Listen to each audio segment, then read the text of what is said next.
Hello, Perfect Paint fans. Lynne Forsythe here, and I wanted to share with you how I painted this flower right here using Perfect Paints. So what I did was I am using some of the 49 and Market Royal Spray Ivory flowers. And they're these beautiful paper flowers. But what I did was I took one of these and I tore it apart, giving me 3 flowers to work with. So the first thing I did was I took my water and I gave these flowers a good spritzing. So the first thing I'm gonna do is I'm gonna take a little bit of this spiced saffron, which is, oh, look at the yumminess of this color. Do you just see the shimmer and everything? So what I'm gonna do is I'm gonna take a little bit of this and I'm gonna put it in some water. Now on paper flowers, we're really not that concerned with crazing, okay? And so I'm just gonna take this mixture and I'm running it around the edges. And you can see that I'm getting some movement with the color into and onto the flower.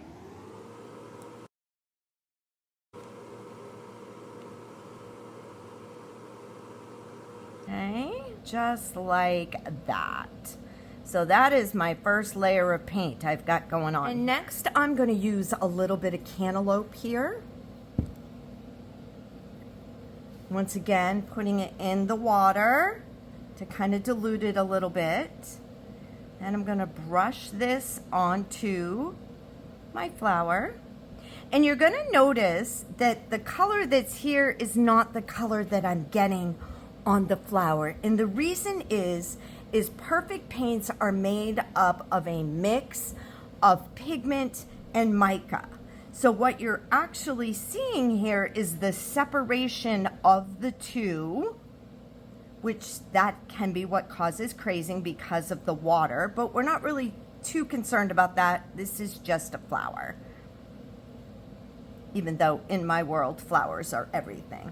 All right, so now I'm gonna dry this. So now after this dried, you can see that the pigment is what's soaked into the paper flower, and then what's sitting on top is that beautiful mica.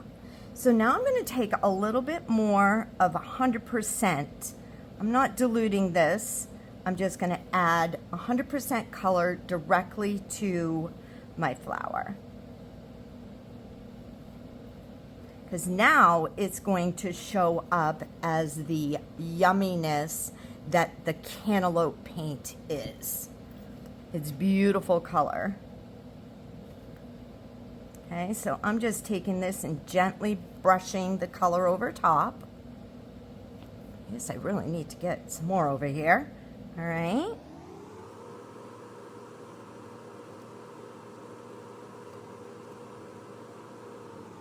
There we go. So we've got that layer of color. And next I'm going to take some of this coral right here. And I'm going to make some little brush strokes onto the flower. All right, that paintbrush was a little bit too large, so I'm going to go with a smaller round brush. And I'm just going to make some lines.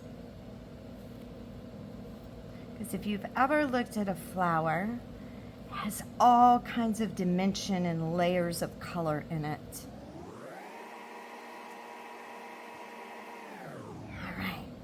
So we've now got that layer, and I'll just color in the center here. Okay, so next I am going to take a little bit of the Perfect White Gesso.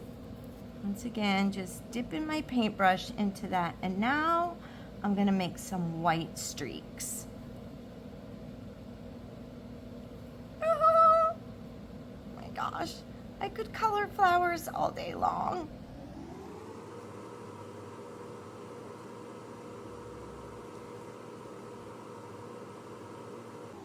All right, so now we have that.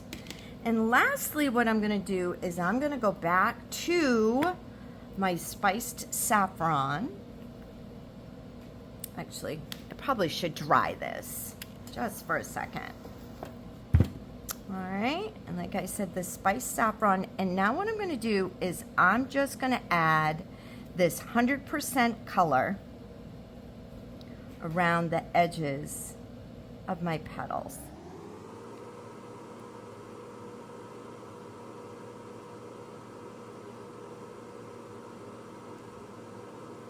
Lastly, what I'm going to do is I'm just going to take a dab of multi-medium, put it in the center of my flower,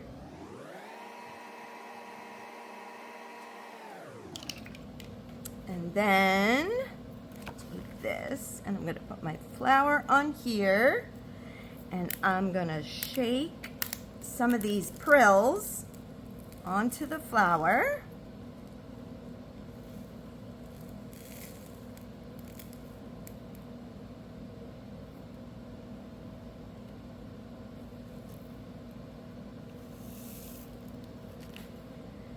And there you have it, this beautiful, shimmery, gorgeous flower. And none of them are ever gonna look the same, but here you go. Okay, so when you look at this, you can see the shimmer on this little leaf right here.